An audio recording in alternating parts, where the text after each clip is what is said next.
ঝিকরগাছা টিকার স্টেশন থেকে আমি এখন যাচ্ছি ঝিকরগাছা রেল স্টেশনের দিকে।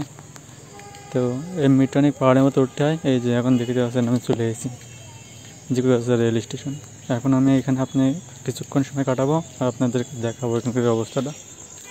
আসসালামু আলাইকুম দর্শক, আমি আছি এখন আমাদের ঝিকরগাছা রেলওয়ে স্টেশনের পাশে।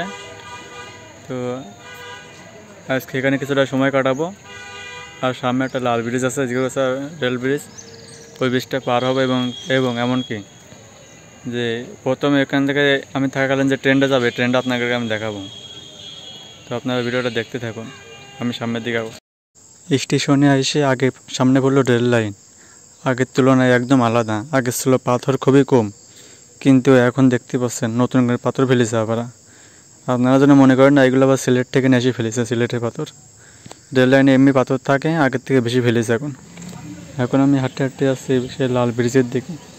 ঝিকরগাছা যে ট্রেন ব্রিজটা, যারা লাল ব্রিজ বলে সবাই, দেখতে পাচ্ছেন কেমন এই নিচ দিয়ে এখন গাড়ি চলাচল করে, বুঝলেন? নিচ দিয়ে আছে গাড়ি চলাচলের রাস্তা, আর সামনে আছে ব্রিজের নিচে আবার সেই কপোতাক্ষ নদী।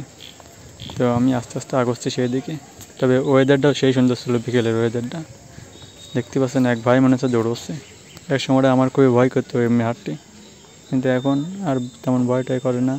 কাঠমাটটা হয়েছে, আগের থেকে বড় হয়ে গেছে, তো ওটা সহজ বেড়ে গেছে চলাচলের জন্য। বন্ধুরা দেখেন, আমি এখন রেল ব্রিজ পারে বসে দিয়েছি।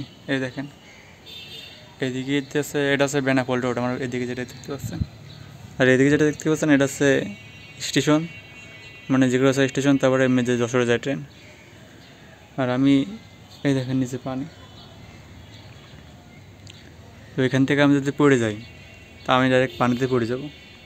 আর আমার মোবাইলটা পড়ে গেলে ডাইরেক্ট পানিতে পড়বে, বুঝলেন? দেখেন পানি থেকে কত উঁচু দেখেছেন।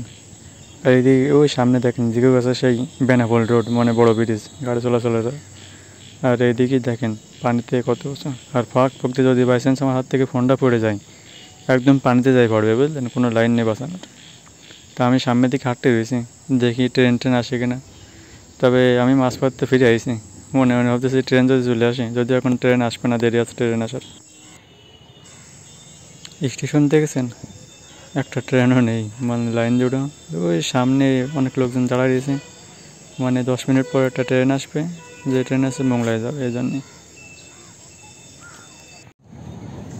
অবশেষে অনেকক্ষণ অপেক্ষার পরে ট্রেনটা আসতেছে। এটার নাম হচ্ছে বেতন এক্সপ্রেস, অনেকে মোংলায় কমিউনিটারও বলে। এটা এখন যাবে ডাইরেক্ট খুলনায়।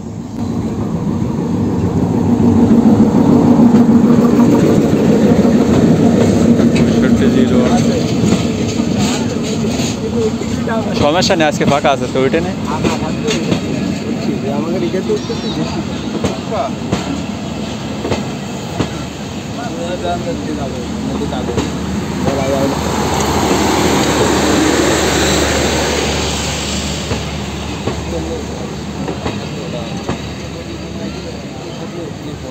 লেখা মোংলা কমিউনিটার।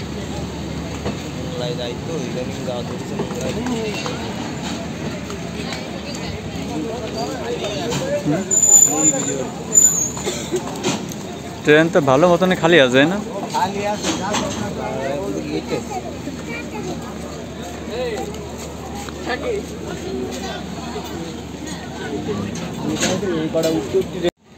বন্ধুরা আজকের ভিডিওটা এই পর্যন্তই।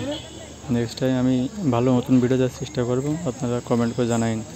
আমি মনে করেন এই চ্যানেলে নতুন, আশা করি